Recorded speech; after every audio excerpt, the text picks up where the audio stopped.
여러분, 새벽 4시부터 뛰면 3시간에 6만 원 번다. 이 말이 일단 사실일까요? 여러분, 사실입니다. 실제 말입니다. 쿠팡 플렉스 알바라고 해야 되나요? 아르바이트를 하면요, 새벽 4시부터 뛰어서 3시간 만에 63,700원을 벌 수 있다고 합니다. 물론 6만 원 정도 된다는 이야기겠죠. 아마 여러분들 문 앞에 이런 쿠팡 플래시, 로켓 플래시라고 되어 있는 이런 박스들 많이 보셨을 거예요. 새벽 7시 전에 이게 배송이 되는 거거든요. 그럼 새벽 4시부터 시작해서 7시까지 이게 3시간 동안 돌려야 됩니다. 물론 돌리는 양이 많으냐, 그때 상황에 따라 틀리기는 하지만, 물론 돌리는 양이 많으면 더 많이 벌기도 하겠죠. 일반적으로 말입니다. 일반적으로 이게 중앙일보가 보도한 내용을 한번 쭉 보면 말입니다. 지금 지난 29일에 쿠팡 배송한 내용입니다. 전체 건수는요, 32곳에 49건을 배송을 완료했습니다. 49건. 49건이면 뭐 엘리베이터를 타고 올라가는데, 아니면 걸어서 올라가는데 49건을 3시간 동안 배송을 한다는 이야기거든요. 그러면 오후 4시에 배송 캠프, 쉽게 말하면 쿠팡 배송센터에 도착을 해서 QR로 출석 체크를 하고요. 또 배송할 물건을 찾아 앱으로 바코드 찍고요. 그런 다음에 차에 싣는 거예요. 차에 싣는 거. 차에 실으면 그때까지가 한 40분 정도 걸린다고 합니다. 40분. 그런 다음에 오전 5시부터 첫 배송을 시작을 해서 6시 50분에 프레시백을 캠프까지 반납하면 퇴근이거든요. 그때까지 49곳을 배송을 했는데 63,700원을 벌었다고 하네요. 저는요, 이렇게 버는 사람들 진짜 대단하다고 봅니다. 살아야지요. 그죠? 살아야 됩니다. 이게 산다는 게 진짜 어려운 일이지만 저렇게 노력하는 사람들이 있으면요, 또 나라는 달라집니다. 실제 말입니다. 이렇게 가구주가 새벽에 4시부터 7시까지 알바를 하고 그리고 출근을 하는 사람들이 우리나라에는요, 무려 말입니다, 36만 8천 명이나 있다고 합니다. 36만 8천 명. 진짜 대단하죠. 전체 부업자는 54만 7천 명인데 그중에 말입니다, 가구주 부업자는 38만 8천 명이요. 이게 엄청나게 늘었죠.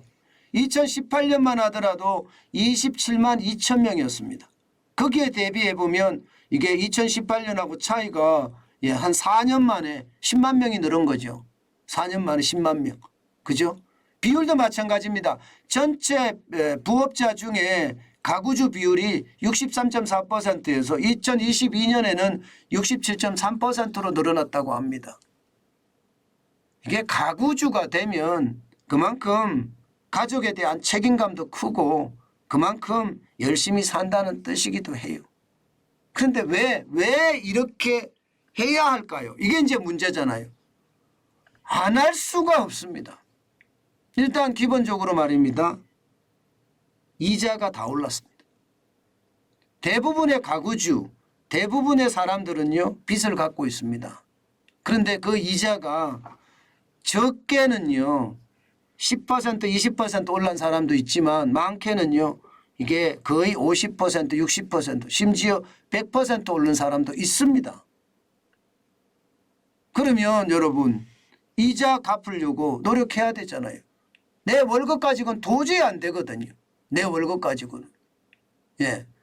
게다가 말입니다, 이게 이자 폭탄만 되면 다행이게요. 고물가.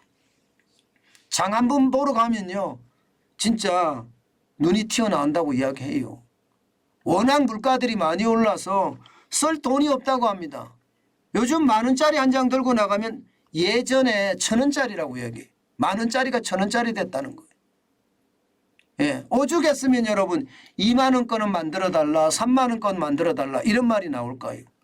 그러니까 고물가에 이게 벌어도 내가 소득이 늘어나도 예, 이게 실질적으로 소득이 늘어나지는 않았어요. 물가는 올라갔죠. 임금이 덜 올랐으니까 실질적으로 올라가지도 않았습니다.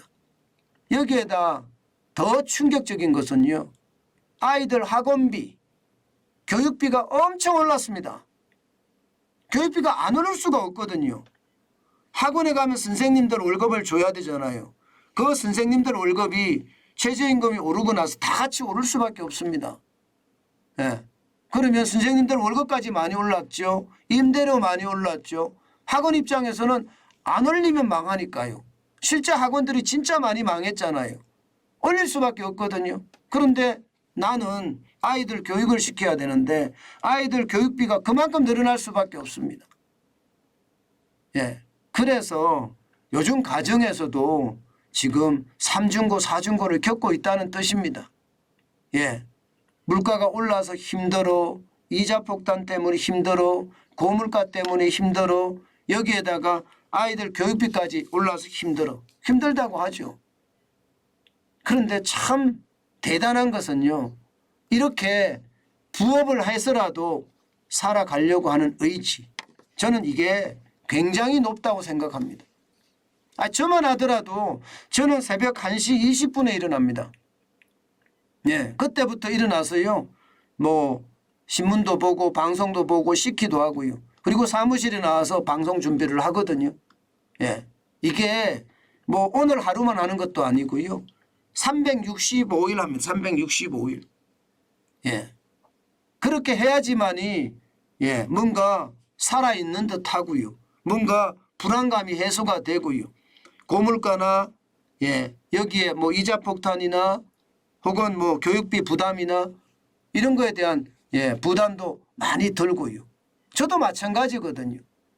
저는 예, 진짜 많은 사람들이 열심히 사는 것 저는 나쁘지 않다고 봅니다. 고통스럽고 힘들죠. 예, 고통스럽고 힘 안 드는 일이 어디 있겠습니까? 저는 그렇게 한다는 것 자체가 그분에게는 큰 희망이 있다 이렇게 생각을 합니다. 아마 전국에 있는 많은 분들 예, 지금 생활고 때문에 어렵다는 사람들도 많고요. 예, 여기다가 장사가 안 돼서 어렵다고 하시는 분들도 많습니다. 이렇게 움직이시면 세상은 다시 보입니다. 저는 희망의 끈이 있다는 게 바로 이런 거예요. 우리가 계속 움직이다 보면 그 속에는요. 희망의 끈도 있고요. 또 희망도 있습니다. 그리고 그 희망을 잡으면 언젠가 시간이 좀 걸리겠지만 부자가 될 수도 있고요. 그렇기 때문에 움직여라. 그 말씀 다시 한번 올립니다. 뭐 제가 금방지게 뭐 움직여라 이렇게 이야기한다고 해서 예, 뭐 이게 진짜 그렇게 일어날지 안 일어날지 솔직히 잘 모르겠지만요. 예, 저는 제가 먼저 실천을 하면서 예, 많은 사람들에게 이야기를 하는 거거든요. 예, 이것은요. 그만큼 긍정 에너지가 높아지는 거예요. 부정이라는 건 사라지고 그 속에 긍정 에너지가 높아지면요. 결국 이 위기의 싸움에서 승자가 된다는 것 아마 여러분들도 잘 아실 겁니다. 오늘도 화이팅 하시고 힘내시고 절대로 예, 만족하지 마십시오. 그러면 우리는 부자가 될 겁니다.